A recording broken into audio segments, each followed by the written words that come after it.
think we're all here today because we either directly experience exclusion or marginalization, or we see people being left behind in one way or another. We see unfairness, and we see the reality of exclusion, and we feel and we know that it's not good enough. And we're here today to talk about the often unseen realities of exclusion. And we're here today to listen. And ultimately, we're here today to do something about it as well. My first job out of college was in a centre for early school leavers. And I still look back on those 3 years I spent working there as quite impactful on me personally and the direction I took in life. And at the time, I wasn't a lot older than some of the young people who were going there. And two overarching issues struck me at the time and in reflection on my time there as well. First was, if you're a bit different or had different needs, the system was not always responsive to those needs. And secondly, and perhaps more profoundly, was that many of the young people I worked with were disadvantaged. And for many of them, that had a huge negative impact on the course of their life. And these two themes I've repeatedly seen throughout my career and to this day. And before I got involved in politics, I worked with who were homeless, and the same issues, overarching themes were prevalent. And I believe that identifying and tackling these issues need to be a key part of our work to promote social inclusion. I've previously attended this forum as a participant when I worked in the NGO sector, working for organisations that work in the broad area of social inclusion. I'll admit at the time to having doubts about that the breadth, I suppose, and the depth of the issues raised at previous forums could and would be really heard and acted on. But now I'm in the department and I've seen firsthand the dedication of the officials I've been working with over this last 9 months or so. Every government department is represented and actively participates at that steering group and is also here today. The steering group also includes the Vincentian Partnership for Social Justice, EIP in Ireland, and St. Vincent de Paul. And on top of that, I suppose, I want to give you my own commitment that the issues you raise here today will be carefully listened to. I was very eager to actually have a proper face-to-face forum this year so that we could be with you and listen to you in person. And indeed, part of the reason that we are having this event in April was that we were delaying to see if the pandemic got to a point where it would have been possible to hold an in-person event. But we didn't get there. And there is no substitute to hearing directly from you in person. And it's certainly an aspect of my role that I've been missing. But in an effort to make up for that lack of face-to-face contact, I do hope to pop into some of the workshops during the week to get a more direct sense of the issues being discussed before they're fed up through the channels for the final plenary on Friday. And in this regard, I do want to acknowledge and say thank you for the work by the European Anti-Poverty Network Ireland and Community Work Ireland for the work that you've done in recent weeks and months, gathering the views of groups from around the country that we will hear about later this morning. And in this context, I'm doubly glad to be here today because the responsibilities I have in both the Department of Social Protection and the Department of Rural and Community Development are very relevant. In terms of the Department of Social Protection, I oversee the roadmap for social inclusion and associated work like today's event. But the Social Inclusion Forum, by its nature and structure, is extremely relevant to my role in the Department of Rural and Community Development. A key part of my responsibility in that department is to support the community and voluntary sector. And part of that job, in my view, is about raising the profile, appreciation levels, and understanding of the community and voluntary sector with other government departments. And with this in mind, I recently wrote to all departments to ask them to start measuring their level of engagement with the community and voluntary sector so that we can develop benchmarks to build on.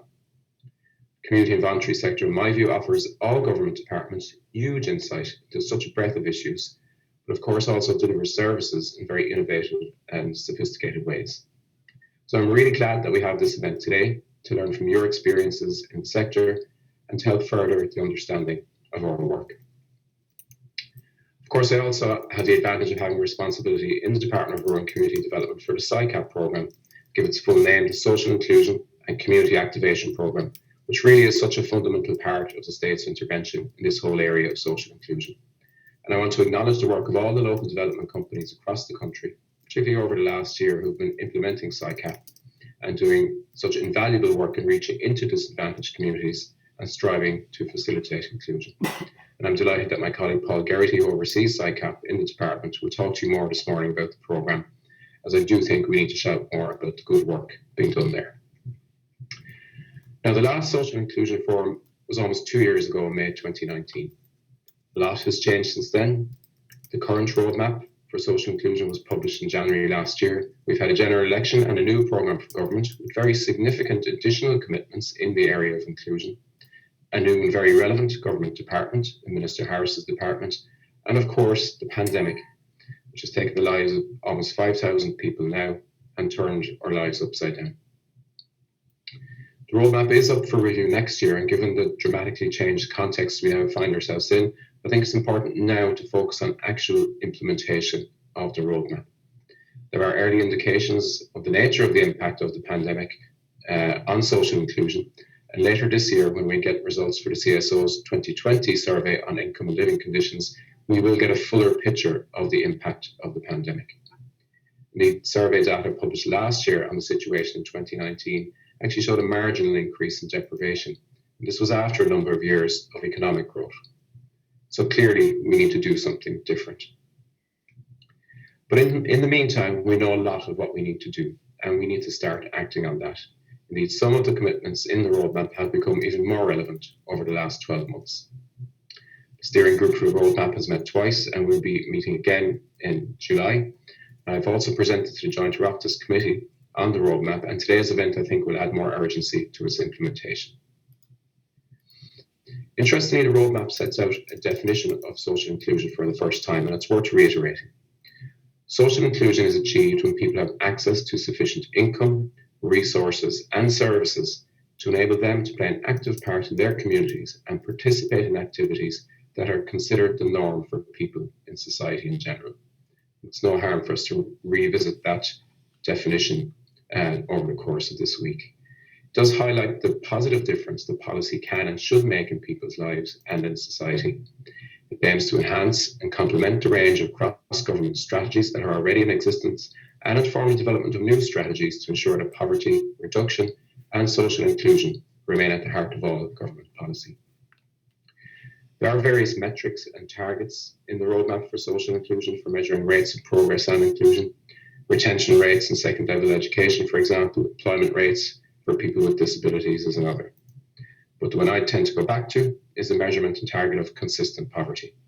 And it's the target of consistent poverty reduction that is of particular importance in my view, and indeed it is the headline ambition of the roadmap to get consistent poverty down to 2% or less by 2025. Now, 2% or less has never been done before, and even prior to the arrival of COVID, last year's CSO figures confirmed we had a consistent poverty rate of 5.5% for 2019. The lowest ever recorded is 4.2 in 2008. There's a very good chance that the rate actually went up last year due to COVID-19 and the associated implications. So even if times were normal, so to speak, if we are to reach the 2% target, we need to do something different. But times are not normal at the moment. So it's partly for that reason that I wrote to the Minister for Finance last week to ask him to give serious consideration to the recent IMF proposal for the introduction of a one-off solidarity tax on particularly high earners and firms that were highly profitable during the pandemic. This will be an important way of showing solidarity with those worst hit by the economic impacts of the pandemic, but also provide a very real and tangible economic mechanism that could help offset the potential of the pandemic to deepen inequality. Of course, these rates of consistent poverty, and indeed the target of consistent poverty, are an average across all of society. And the average rate in itself can mask much harsher realities faced by some groups. And going back to them 2019 figures, 8% of children experiencing consistent poverty, 17% of lone parents, and 18% of people not at work due to disability or illness.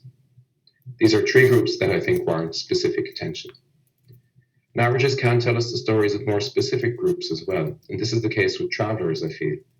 Tomorrow I'll be speaking at an event launching a report on employment in travellers, and one of the shocking figures that will likely be referenced is the fact that there is an unemployment rate of 80% among travellers. I don't believe there are specific figures, but I would suspect that travellers suffer the highest rate of consistent poverty of almost any group in Ireland, and the situation of Roma is similar. And when we talk about social inclusion, I think it's important to acknowledge groups that have been officially excluded in many respects. And I'm talking about asylum seekers, but also undocumented migrants. And while the situations of these groups is not covered in the roadmap, there will be very significant progress made in the situation of these two groups with a regularisation scheme planned for later this year for undocumented people, and the work on ending direct provision having started with the publication of the white paper in February. Now, in recent months, I've accompanied various homeless organisations on their outreach runs around Dublin City, Inner City Helping Homeless, Dublin Simon. It was very clear that we can't talk about social inclusion without talking about the homelessness crisis. And while encouragingly homelessness figures have gone down in the last year, it is still very much a crisis. Now, the programme for government commits to increasing the social housing stock by 50,000, and this is a key and urgent target. And this level of urgency, I think, was reflected in the government's decision to grant the building of social housing an exemption under recent lockdown restrictions. We will also be expanding the Housing First approach, which is having a transformational impact on people's lives. But there are also issues with access to homeless services that are exacerbating social exclusion. I was involved in a launch of a report for the Mercy Law Resource Centre last month on discrimination in access to homeless services, and I hope to be meeting with the other Minister O'Brien on this issue soon. Now, I do want to take a minute to pay tribute to my colleague and senior minister in both departments I work in, Minister Heather Humphreys. Minister Humphreys has shown a real commitment to issues of inclusion across her briefs, and it's been a pleasure to work with her over these last 9 months. But something that doesn't get enough attention in my view is that Budget 2021 was confirmed by the ESRI as a progressive budget where lower income families did best, and Minister Humphreys deserves significant credit for that. And Budget 2021 got the ball rolling in the work that we need to do. €5 earnings threshold for the one-parent family payment, an increase in the rates of increase for qualified child for both those under 12 and over 12, an increase of €20 per week in the earnings disregard for disability allowance, and increases to the weekly living alone allowance and the weekly fuel allowance. It's also important to mention perhaps the biggest ever intervention in the history of the state to prevent poverty over the last 12 months, with a combination of the wage subsidy schemes and the pandemic unemployment payment. The positive effect of these interventions is reflected in the ESRI report published last year. It examined the impact of the COVID pandemic on unemployment in Ireland, estimating how family incomes had changed as a result of increased unemployment. It found that if we had not had these measures, it was estimated that household incomes would have fallen by 7%, but because we had them, they only fell by 3%. So I'd like to finish with a few words of thanks, as events like this forum require a lot of work. I want to say thanks to Anne Irwin, Community Work Ireland, Paul Ginnell, European Anti-Poverty Network Ireland for their continued engagement throughout the event planning process and the pre-event consultation process that they undertook before this forum. To all of our speakers today and the panelists who will be taking part in the Q&A, to the presenters, the facilitators and note takers who will be helping to ensure that the workshops run smoothly, and to the department's Social Inclusion Division team for their hard work over the past few months in planning and organising this event. And last but not least, very much thank you to you for attending. I don't have the final figures yet, but I suspect this could be the biggest forum ever. I hope that you enjoy the rest of this opening plenary, and looking forward to some interesting discussions in the workshops. Thank you. Thank you, Minister. It's lovely to have the Minister